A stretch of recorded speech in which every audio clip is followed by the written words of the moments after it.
so I guess we'll start off with some questions. Where is the most awkward place you've been asked for your autograph? For an autograph. We had to autograph a tampon once. Oh my goodness. What? That is ridiculous. Did she? It was still in the package. Oh, okay. I was like, wow. Did she just have nothing else for you to sign, or? Yeah, that would have been. That is so funny. Okay. Okay. So I'm a huge Cubs fan, and I know you are too. So I have to ask, what was it like singing in Wrigley Field? I'm very jealous. That was definitely surreal, for sure. Wow.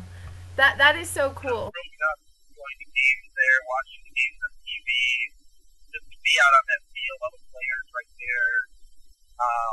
That was a huge crowd. It was definitely, I was really nervous.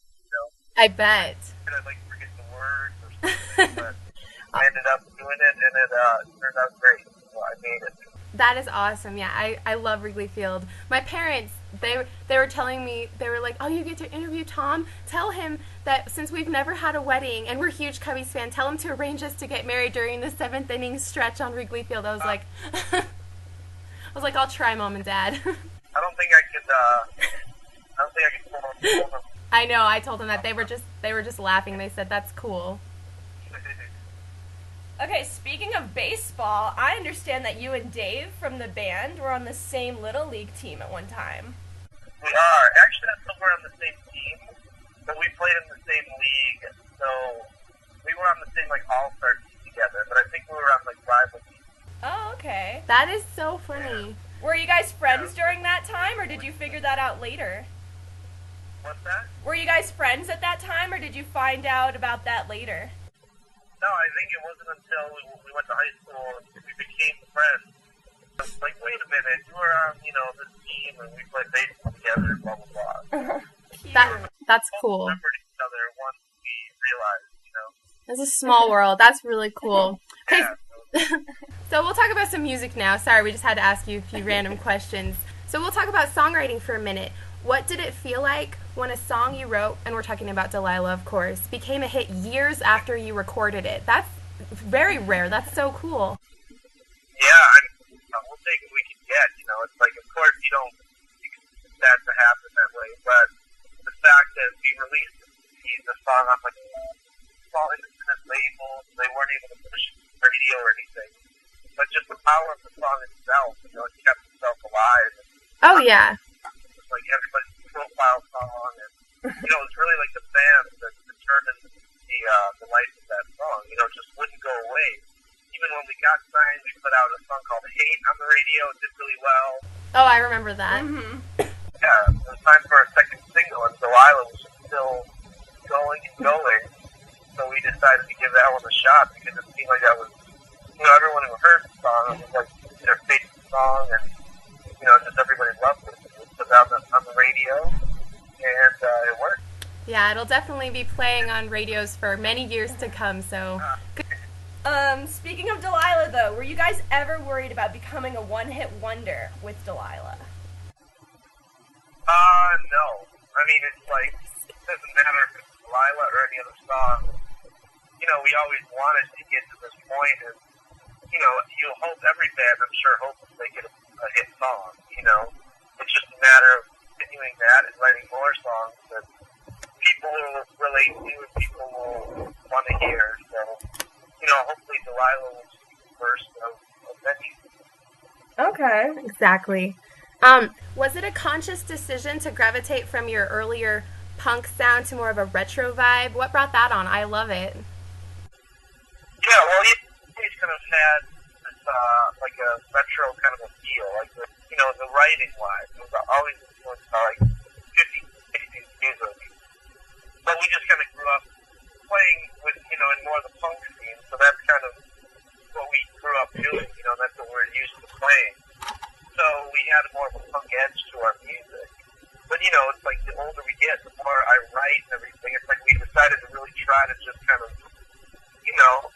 not necessarily leave the punk behind, but just kind of mature a little bit and, just try keep the songs more what they call for, which I think, especially for this batch, is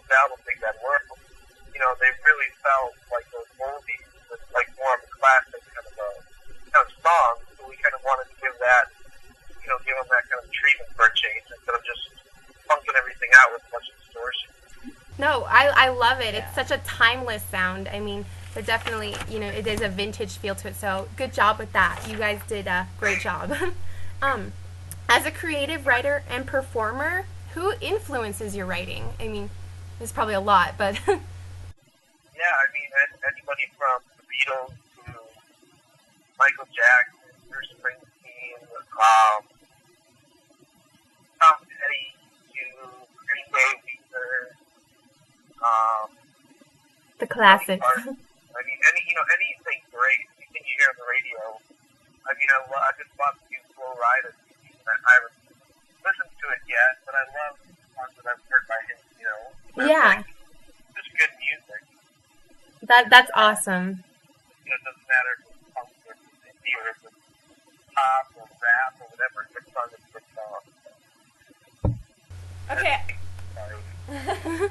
I just want to tell you, well, me and Jesselyn, we totally love your new music video, 1, 2, 3, 4. It's really just fantastic and catchy and just so cute. Just so cute. And I love it. And, how excited are you that it's getting all this attention on the top 10 countdowns on Fuse, MTV, VH1, and even Jimmy I know. Fallon? It's like the video we shot it for nothing. It didn't cost us a penny. That's amazing. That's the best. Yeah. Me and Buddy were home for Christmas, and we just had the idea to go out in Chicago and just do it, just like you see it. So the next day we went out and did it, and, we didn't know if it was going to suck, or if people would stop to listen, or people would, just even care, It's like, we just had the idea, we just decided to do it, whatever, we'll throw it up on YouTube, that was kind of the plan. So we did it, he edited it a few days later, and it turning out way better than we ever thought, It's so awesome. It's so cute. And that usually doesn't happen like that, so we knew we were on to something. And then we played it for the band and the label and everything, and everybody who saw it loved it, so... Oh yeah, it's amazing. It ended up being the real video of the song. Yeah, and it was shot in 18-degree weather, I understand, so maybe that was good luck. It must have been so cold. So, Yeah, I thought I was going to, have permanent hearing loss. oh, Ears were ringing. By the end of the day, we were outside all day. I bet. Oh, that must have been so cold. But So, it's okay, it all worked out. on a positive note, are you excited to be on Jimmy Fallon? We're excited.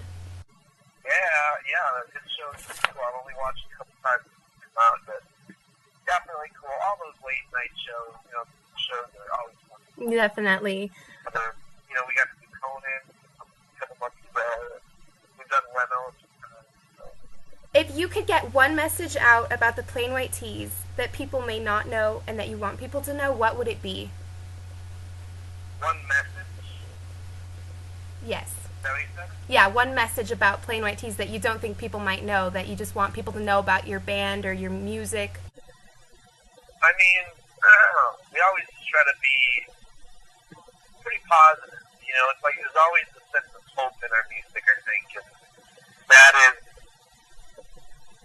that's kind of what I would try to do.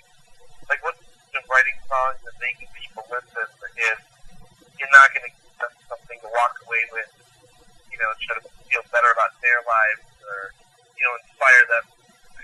So that's what we try to do for sure. That we definitely feel that vibe, especially on the new album.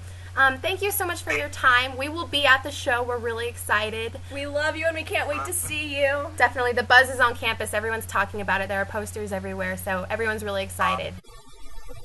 Cool. We have to say hi if you see us. That would be We wonderful. will. Thank you so much and have a wonderful day, and we will see you soon. Okay. Bye, guys. Bye, Tom.